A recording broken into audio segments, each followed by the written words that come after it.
Emily did not move, not right away, because something in his voice made her forget how, like her body was waiting for permission that was never going to come, and the room felt smaller suddenly, tighter, as if the walls had shifted inward just to contain him, and she forced herself to breathe. One slow inhale, one shaky exhale. I live here, she said finally, her voice quieter than she expected, almost swallowed by the silence that followed, and his eyes stayed on her, unblinking, that faint glow beneath them pulsing once, then settling into something colder, sharper, measuring her in a way no one ever had before.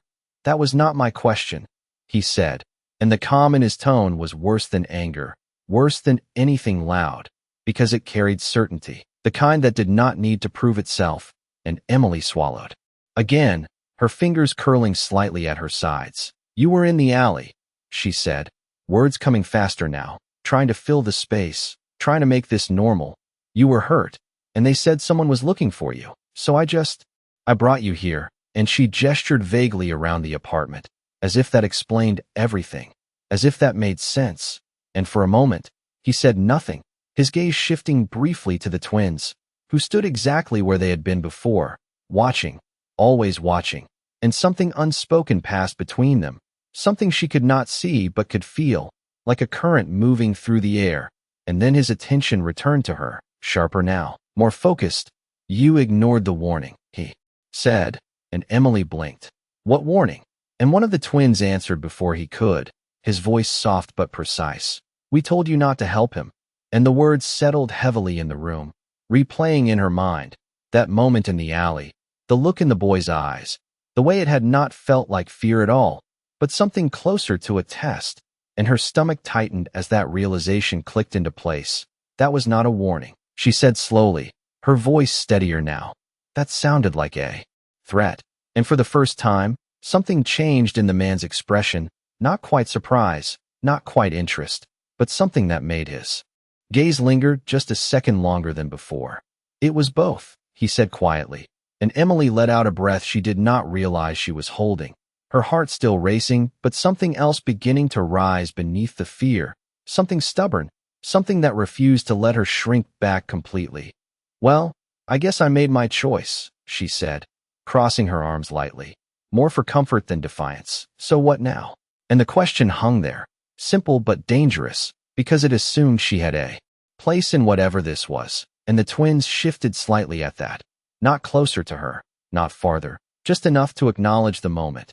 And then the man sat up slowly, the movement controlled, deliberate, as if gravity itself had less hold on him than it should, the blanket sliding from his shoulders without him noticing, and Emily took an involuntary step back, her instincts finally catching up with everything her mind had been trying to ignore.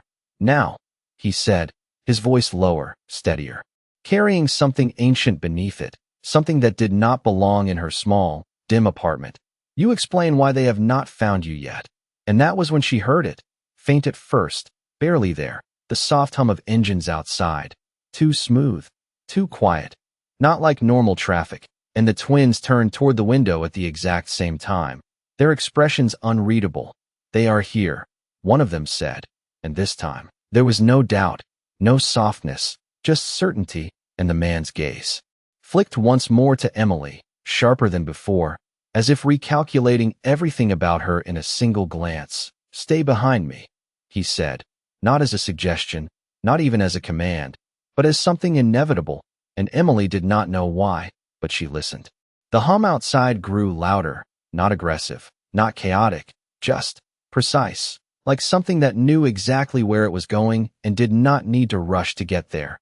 And Emily felt it in her chest more than she heard it, a low vibration that made the air in her apartment feel thinner, harder to breathe, and she stayed exactly where he told her, one step behind him, even though every instinct screamed at her to move, to run, to do something other than stand still in a room that no longer felt like hers.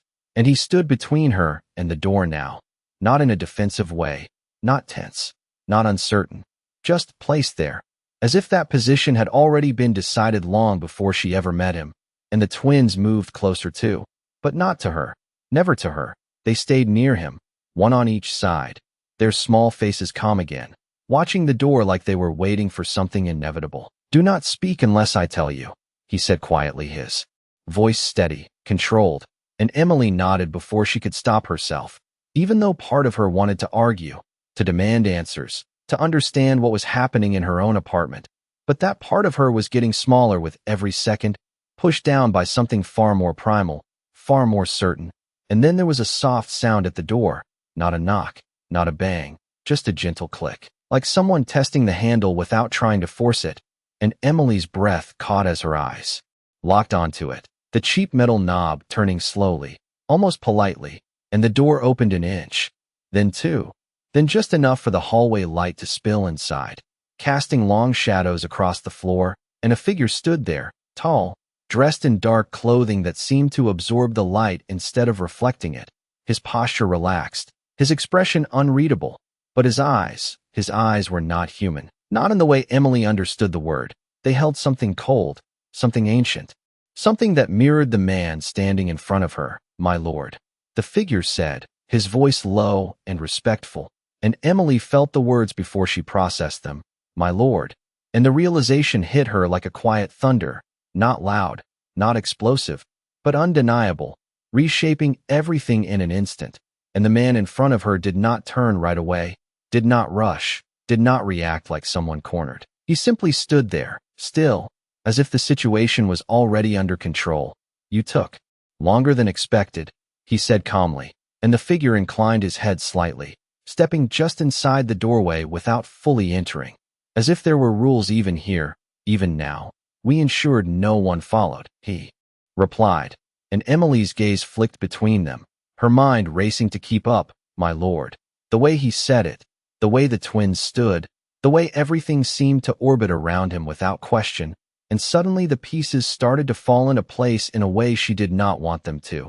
"You should not have been exposed," the figure continued, his eyes briefly shifting toward Emily, and that single glance made her feel seen in a way that was not comfortable, not safe, like she had been measured and categorized in less than a second.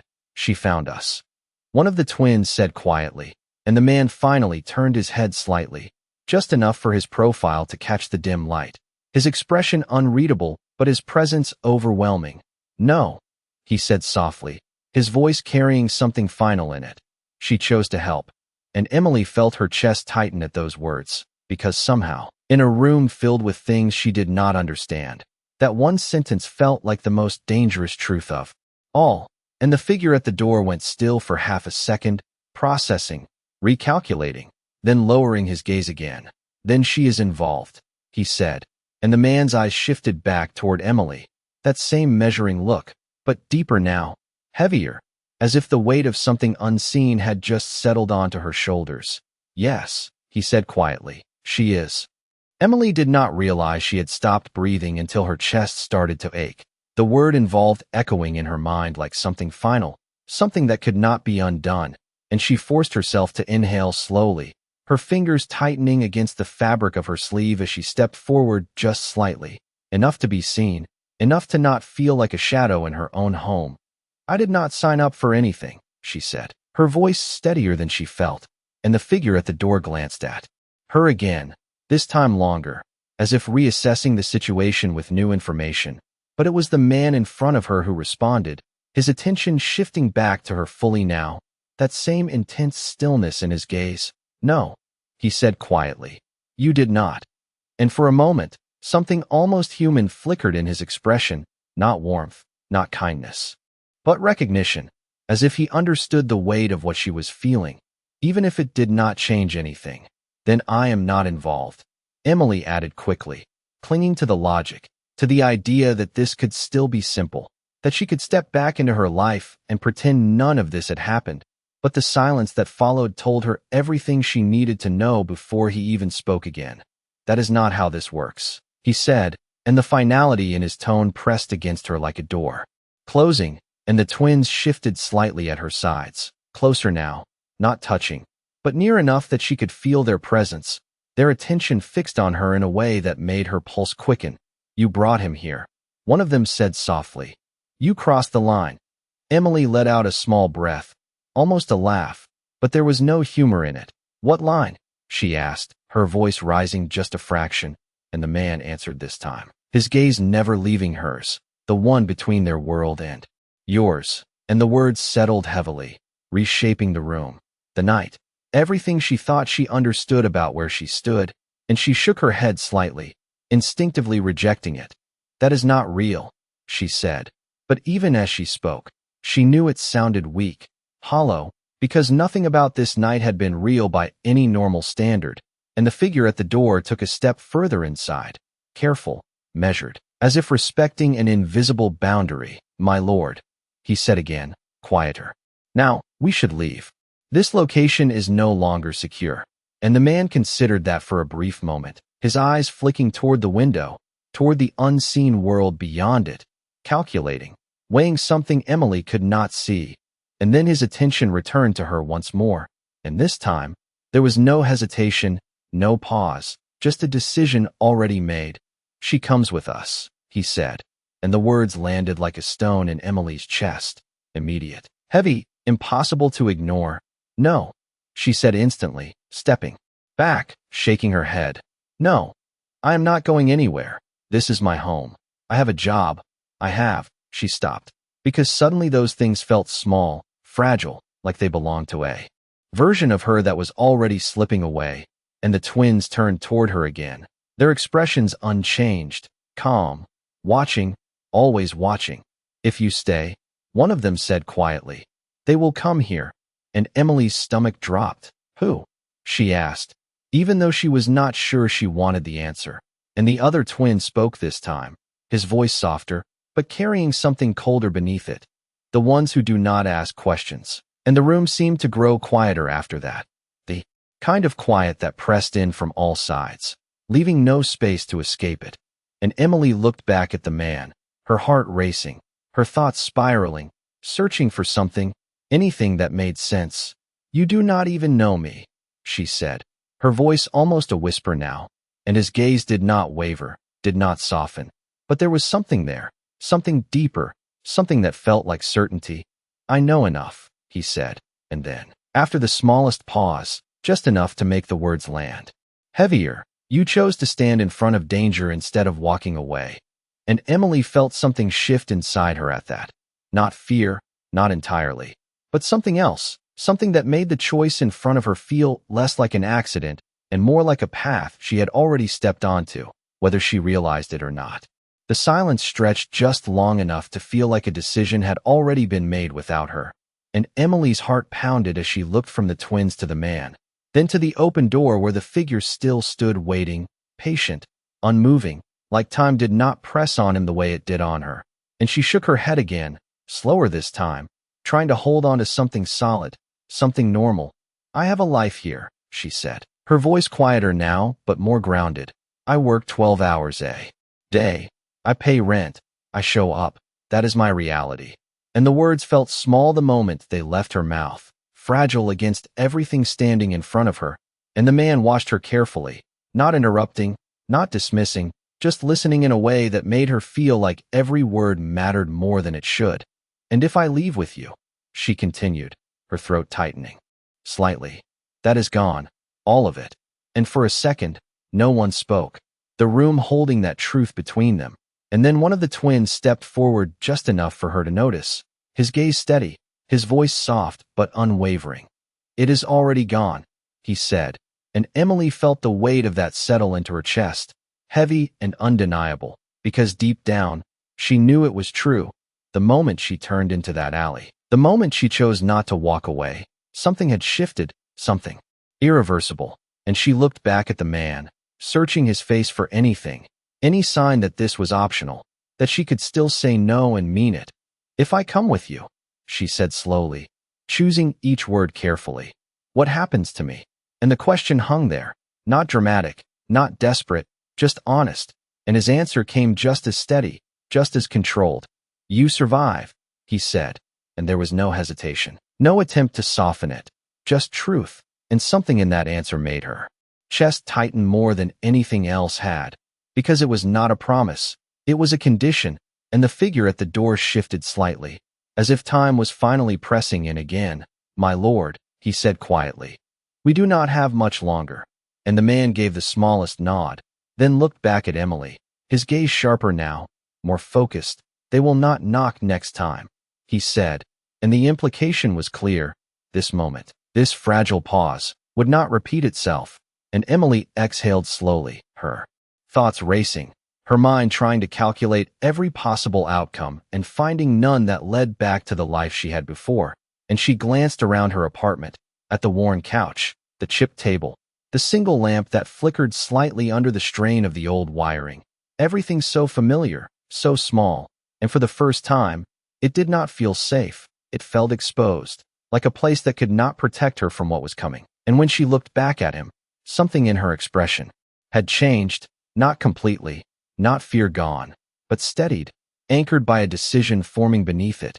"If I come," she said, her voice low but clear, "I am not just following orders," and his eyes narrowed just slightly, not in anger, but in interest, as if that was not the answer he expected.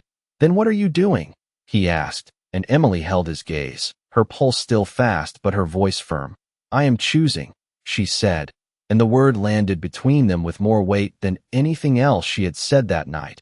And for a moment, something shifted in his expression again, subtle but real, like a recalibration. And the twins both looked at her now, fully, their attention no longer testing, but acknowledging, and the man gave a small nod, almost imperceptible, but enough.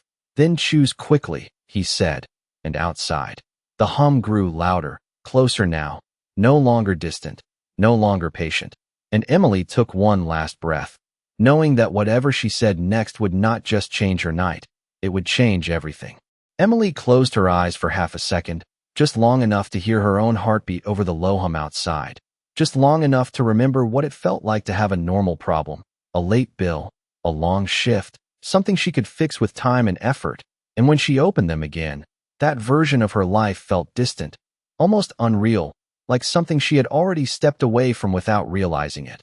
And she looked at him, really looked this time, not just at the pale skin or the unnatural stillness, but at the way everything in the room seemed to bend around his presence, the way even silence waited for him to speak. And she made her choice.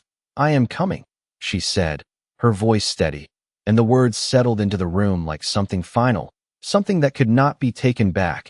And the twins did not react with surprise, did not smile, did not move. They simply watched her, as if they had been expecting that answer all along. And the man held her gaze for a moment, longer, searching, confirming, then gave a slight nod, not approval, not gratitude, just acknowledgement.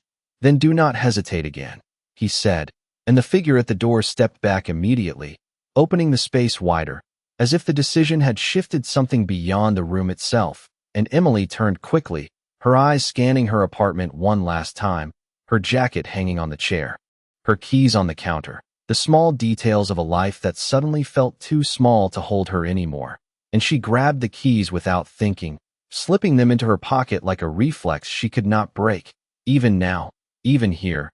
And when she turned back, the twins were already moving toward the door, silent, precise, their steps perfectly matched, and she followed, her pulse quickening with each step closer to the hallway, closer to whatever waited beyond it. And the moment she crossed the threshold, the air changed again, colder, sharper, the dim lights of the building flickering once as if reacting to something unseen. And she heard it more clearly now, the sound outside, engines, but not like any she had heard before, too smooth, too controlled. And when they reached the entrance, the door opened before anyone touched it, revealing the street beyond, washed in pale light from two black vehicles parked perfectly in line, their surfaces reflecting nothing, not even the street lamps above. And figures stood beside them, tall, still, dressed in the same dark clothing as the one who had come to her door, their attention fixed on him, not on her, not on the twins, only on him. And as he stepped forward, the space seemed to shift around him, like the world itself was adjusting to his presence. And Emily felt it again, that quiet realization settling deeper this time, not just a suspicion, not just a guess, but a truth she could no longer ignore. This was not just a man she had pulled from an alley. This was someone far beyond that, someone people waited for, someone people obeyed without question. And as one of the figures opened the car door without a word, lowering his gaze in silent respect, the title finally formed in her mind, clear, undeniable, and terrifying in its simplicity. And before she could stop herself, before she could filter the words, she said it out loud, barely above a whisper. "Who are you?" And he paused just long enough to look back at her, his eyes catching the faint light, that same unnatural glow flickering beneath the surface, and his answer came quiet, controlled, and absolute. "You already know." And Emily realized, in that moment she truly did. The car door closed with a soft, final sound that felt louder than it should have, sealing Emily inside a space that did not belong to her. And for a moment she just sat there, her hands resting on her knees, her fingers slightly curled, as if still holding on to something she had already let go. And the interior was silent, too silent, the kind of silence that absorbed movement, absorbed breath, until even the smallest sound felt out of place. And across from her, the twins sat perfectly still, their identical gazes fixed on her, not curious, not hostile, just attentive, as if she were still part of something being decided. And beside her, he said nothing, his presence filling the space without effort, without movement. And when the car began to move, it did so without a jolt, without a sound, gliding forward like it had never been stationary at all. And Emily turned slightly, glancing out the window. But the city did not look the same anymore. The familiar streets passing by too smoothly, too quickly, the lights stretching into long lines that blurred at the edges, and she felt it again, that quiet shift in reality, like she had stepped just slightly out of sync with everything she used to know. "Where are we going?" she asked finally, her voice low, careful, and for a second, no one answered, the question hanging in the air as if it had to pass through something unseen before it could reach him. And when he did speak, his tone was calm, measured. "Somewhere you will not be found." And Emily let out a small breath, her gaze dropping briefly to her hands, absorbing that answer, turning it over in her mind, because it was not comforting, not reassuring, it was simply true. And one of the twins tilted his head slightly, watching her reaction. "You are not afraid enough," he said softly. And Emily looked up at him, her brow tightening just slightly. "I am afraid," she replied. And the other twin spoke this time, his voice just as calm, just as precise, "Not of the right things." And that made something shift in her chest, something uneasy, because she did not know what the right things were anymore, not in this world she had stepped into without understanding. And she turned slightly, her gaze flicking to the man beside her, studying him in the dim reflection of the window, the sharp lines of his face, the unnatural stillness, the way even in motion, he seemed untouched by it. "Then tell me," she said quietly, "what should I be afraid of?"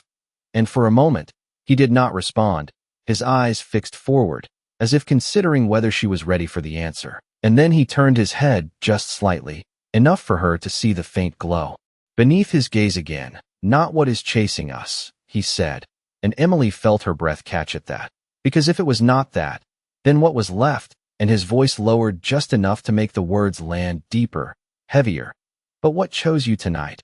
And the meaning settled slowly, like something unfolding in layers, and Emily's mind raced back to the alley, to the moment she stopped, the moment she ignored the warning, the moment she decided to help, and her chest tightened as she realized what he was saying. It was not just that she had been pulled into this, it was that something in her had answered it, something that had stepped forward when it should have stepped away. And the car slowed slightly, the motion almost imperceptible, and outside, the city lights began to fade, replaced by darker streets, quieter spaces, and Emily sat there in silence, the weight of that realization settling deeper with every second, because for the first time, she understood that this was not just about survival anymore. It was about why she had been allowed to survive at all. The car came to a stop so smoothly Emily almost did not realize it until the silence shifted again. Deeper this time, heavier, like the world outside had decided to hold its breath. And when the door opened, the air that drifted in was colder, cleaner, untouched by the noise and chaos she had left behind. And she hesitated for half a second before stepping out, her shoes meeting stone instead of pavement, the ground solid and unfamiliar beneath her. And when she looked up, her breath caught, not from fear this time, but from something else, something quieter, something closer to awe. Because the place in front of her did not belong to the city she knew, tall structures rising in silence, their surfaces dark and smooth, reflecting nothing, not even the faint light above, and everything felt still, not empty, but waiting, and the twins moved ahead without looking back, as if they had done this 1,000 times before, their small figures swallowed slowly by the vast space, and she followed instinctively, her gaze shifting back once toward him, and he stepped out last, his presence changing the atmosphere.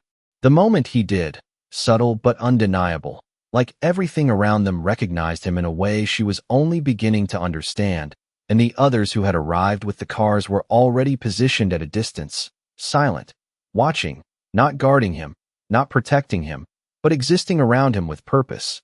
And as they moved forward, the large doors ahead opened without touch, revealing a corridor that stretched farther than it should, lined with dim lights that did not flicker, did not waver.